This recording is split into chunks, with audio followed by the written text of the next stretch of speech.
turma, vamos começar mais uma aula de história, e a aula de hoje é sobre a lenda de Beowulf. Beowulf é um poema épico escrito em língua anglo-saxã por um autor desconhecido, possivelmente no século VIII. Escrito em 3.182 linhas, é o poema mais longo do pequeno conjunto da literatura anglo-saxã e um marco da literatura medieval. Aborda eventuais acontecimentos e personagens da Dinamarca e em menor grau do sul da Suécia no século VI, tendo como figura central o lendário Beowulf. Apesar de haver sido escrito na atual Inglaterra, a história se refere a eventos ocorridos na Escandinávia, mais especificamente nas atuais Suécia e Dinamarca. O poema está centrado nos feitos de Beowulf, herói da tribo dos Getas, talvez identificáveis como os Gautas da Gotalândia, Suécia, ou os Gutas da ilha da Gotlândia. Com sua excepcional força e coragem, Beowulf livra os dinamarqueses da ameaça de dois monstros diabólicos e, já coroado rei do seu povo, combate e mata um dragão, numa batalha que acaba por custar-lhe a vida. Ao ouvir as desventuras que afligem a corte do rei Hroðgar na Dinamarca, Beowulf viaja com um pequeno grupo de guerreiros a este país, onde é recebido pelo rei em Harald, o grandioso salão da corte. Logo ao chegar, o herói se oferece para livrar Hroðgar e seu povo dos ataques de Grendel, uma criatura monstruosa descrita como descendente do clã de Caim e verdadeiro símbolo do mal encarnado, que devorava os homens inteiros. O herói vence e mata Grendel em duelo, utilizando como arma apenas as suas mãos nuas. Seguidamente, a mãe de Grendel, também uma criatura monstruosa, vem vingar a morte do filho, com novas carnificinas acontecendo. Beowulf segue seu rastro até uma caverna submarina, localizada num lago habitado por monstros aquáticos, onde a combate e vence com uma poderosa espada criada para matar gigantes. Depois desta aventura, Beowulf e seus guerreiros retornam por mar à terra dos Gautas. O relato então é cortado por um longo intervalo temporal e encontramos o mesmo Beowulf, já idoso e rei entronado do seu país. A chegada de Beowulf ao trono é explicada rapidamente.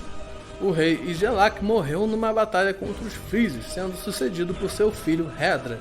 Este é mais tarde morto numa batalha contra as tropas suecas do rei Onela, deixando vazio o trono Gauta, que é ocupado por Beowulf.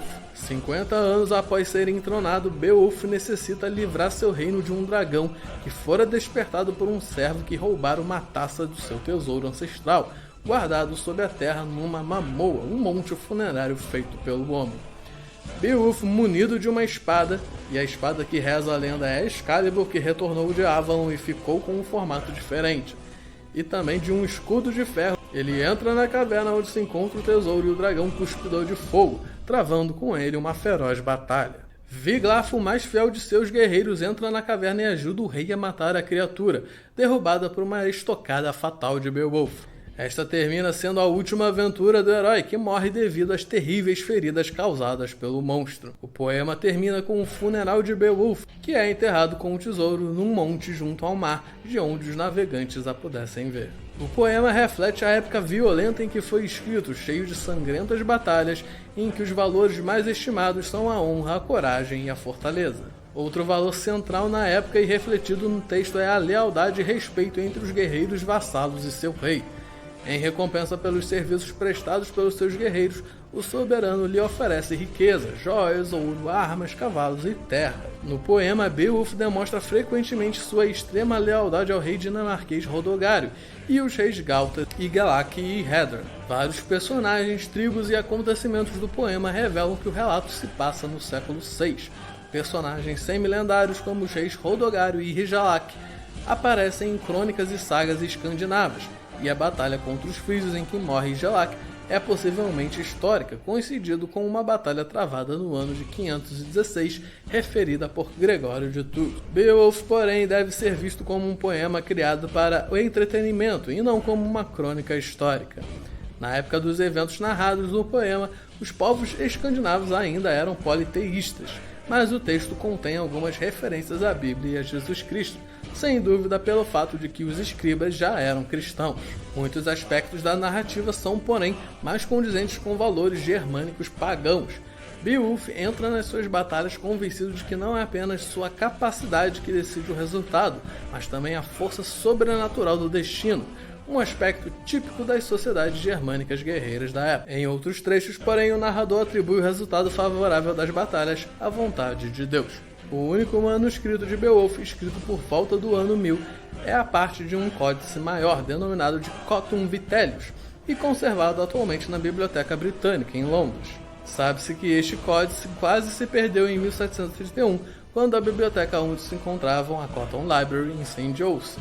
Desde então o manuscrito está chamuscado e perderam-se várias letras.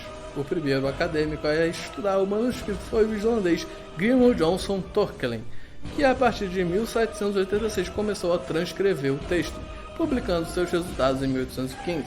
A análise do manuscrito revela que o mesmo foi transcrito por dois escribas, um escriba A do início da linha 1939, seguido de um escriba B, cuja linhagem é considerada a mais arcaica. Não há consenso sobre quando o poema original terá sido composto, variando as opiniões entre o século VIII até o início do século IX, época em que o manuscrito foi escrito. Alguns estudiosos acreditam que Beowulf era originalmente uma obra recitada por poetas, passada de geração em geração oralmente, antes de ser passado ao papel. Outros creem que o poema é a criação de uns poucos autores já perto do século IX.